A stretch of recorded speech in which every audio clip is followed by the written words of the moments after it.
ሰላም ዩቱብ በዚህ ቻናል የቅዱስ ሚካኤል ቤተክርስቲያን ህንጻ ጉልላቱ ሲወጣ የሚያሳይ ቪዲዮ ከአንድ ወር በፊት ለቅቄላችሁ ነበር። እናም በሾርት ፌድ ወደ 200,000 የሚጠጋ ቪው አግኝቶልኛል። እናም ይሄንኑ ቪዲዮ በሎንግ መልሼ ለቅቄው ነበርና 10 እና 15 ቪው ብቻ ነው ያገኘልኝ ቪዲዮ። አጠቃላይ ገፍታችሁ ሎንግ ቪዲዮችን ብታዩ እየታየልኝ አይደለምና ውድ ኦርቶዶክሳውያን እኔ አሁን ጠይቃችሁ በዚህ ቪዲዮ ይሄ ቪዲዮ የደረሳችሁ አጠቃላይ ላይክ በማድረግ ተባበሩኝ። ሰብስክራይብ በተሻላችሁ መጠን አድርጉ። እንዲሁም ኮሜንት ላይ የገባችሁ ማርያም እያላችሁ በመጻፍ ቻናሌ በሎንግ ሳይድ ቪዎችን እንዲያገኝ እርዱኝ።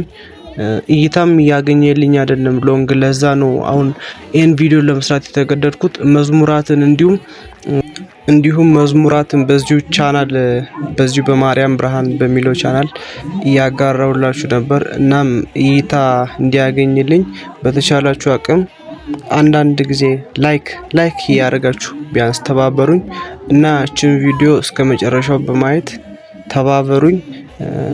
እንግዲህ እግዚአብሔር ከፈቀደ ይህ ቻናል ጥሩ ቦታ እንዲደርስልኝ እፈልጋለሁና ይህ ቪዲዮ የደረሳችሁ ላይክ አድርጉ ፕሊስ እና ተባበሩኝ።